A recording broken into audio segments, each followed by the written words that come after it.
This is my daughter's wedding dowry. There are blankets and other things. I'll show you.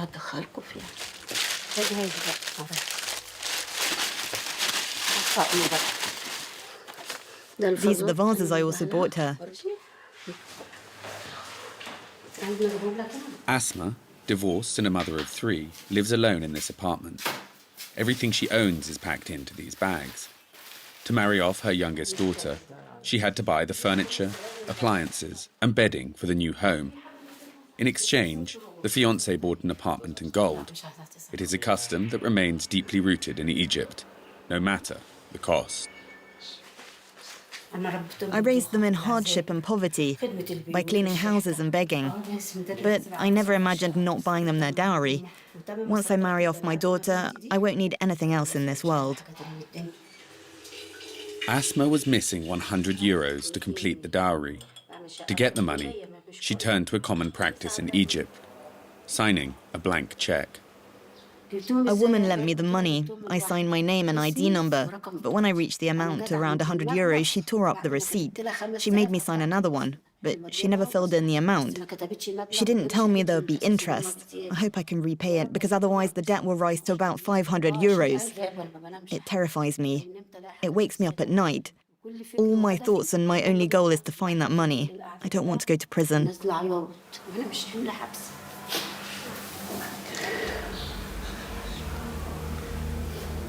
Debtor's prison is forbidden in international law. Most countries have abolished it. Egypt is one of the places where it still exists, and women pay the highest price.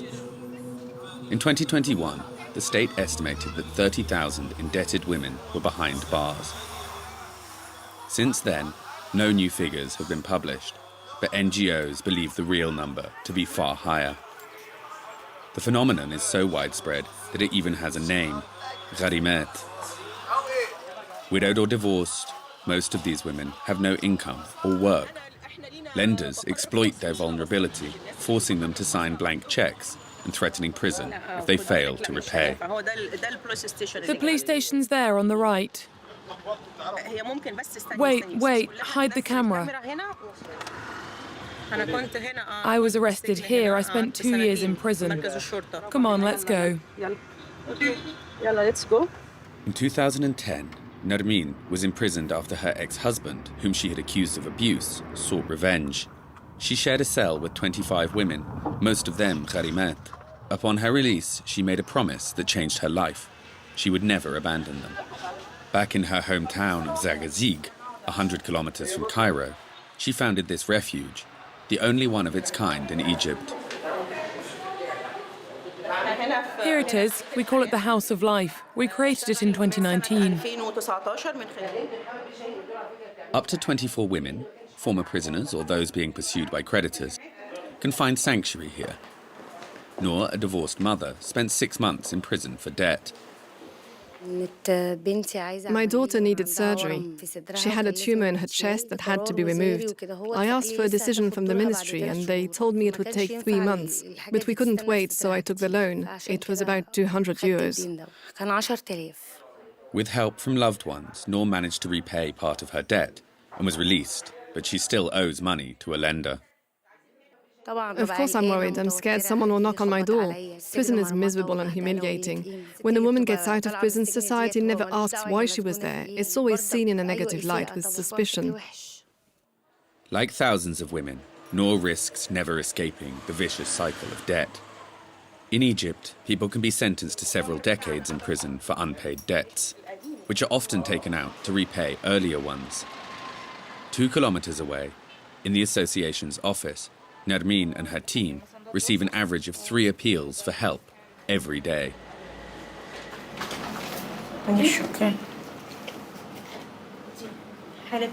We have a case of a woman who borrowed 100 euros.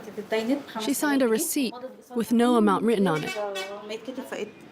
We need to know how much she can pay each month so we can design a project, prepare a report saying who will take the case, a psychologist, a social worker, or a lawyer. In 70% of cases handled by the NGO, women have gone into debt to marry off their daughters, but they are also victims of another, more insidious phenomenon. Lenders do everything they can to get their money back. So even if it's the husband who borrowed, in most cases it's the women who end up signing the receipts. Lenders prefer dealing with women because they can control them. Men can disappear, but women stay at home with limited mobility.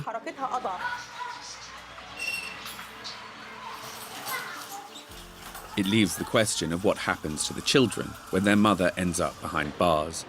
In Cairo, this association was the first in Egypt to focus on them. It was founded 30 years ago by Nawal Mustafa. Several times a week, she organises workshops for the children of Gharimat, who are now cared for by relatives. To protect them from stigma, the association asked us not to show their faces. I don't know for how long I've been coming. A long time, maybe 3 years. We go on trips to the pyramids, the countryside, things like that. We all love each other. We don't fight.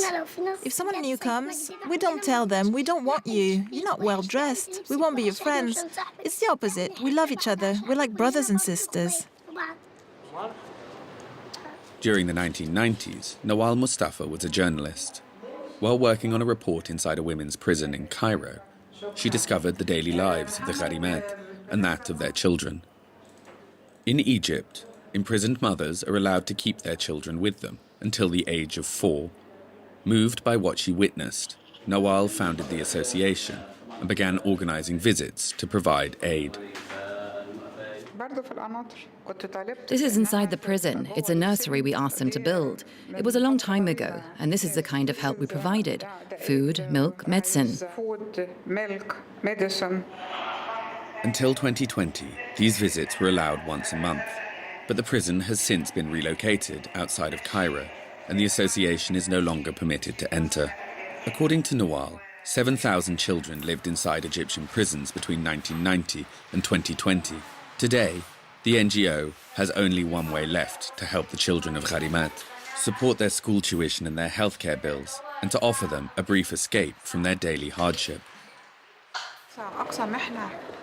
Prison is the harshest thing a child can face, because the backbone of their life suddenly disappears with their mother's imprisonment. Their mother is always the one who holds the family together and cares for the children. A very young child might not understand where they are, but when they grow up and face society, the stigma might follow them forever. Our role is to soften that impact through art, culture, and music.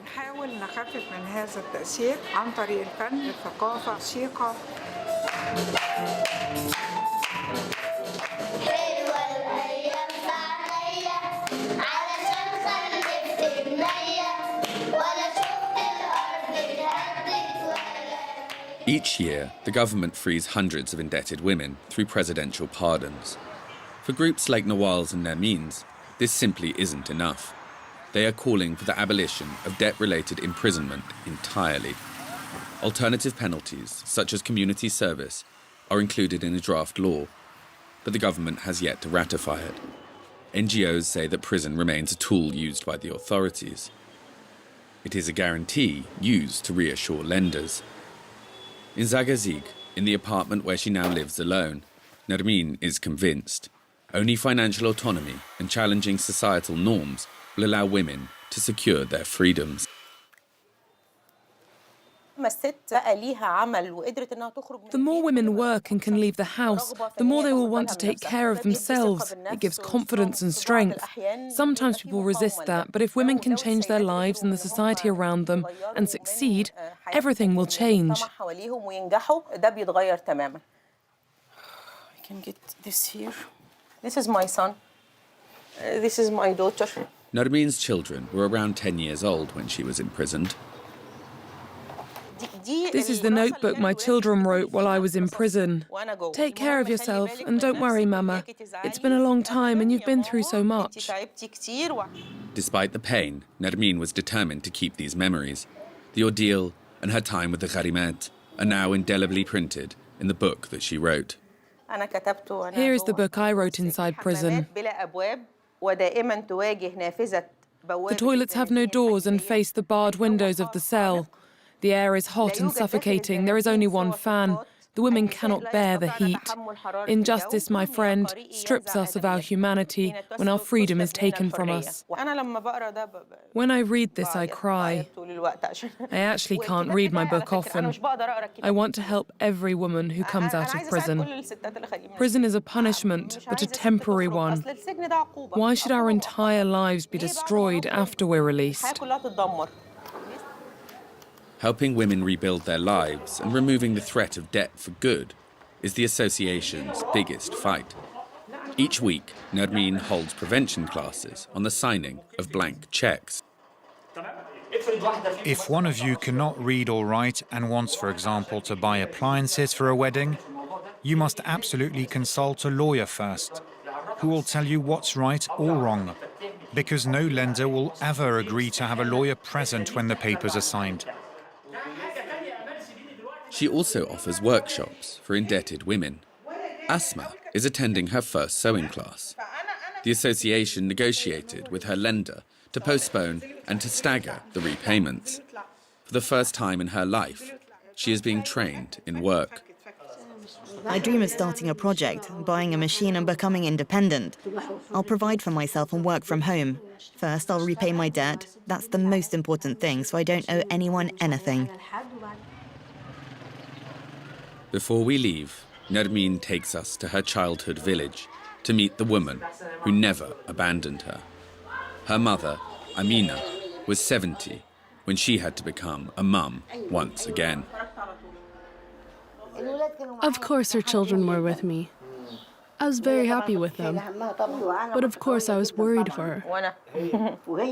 Yes, I was very strong. But she was stronger than me. She was stronger than me in prison.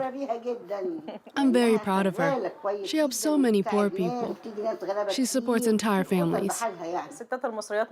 Egyptian women are mostly strong. I think Egyptian women endure a lot because life has so many challenges here. We have no choice but to be stronger than the experiences we go through, to continue and keep going with our lives. ماما كانت هي كانت عايزه تصور بشعرها طول عمرها ماما جميله جدا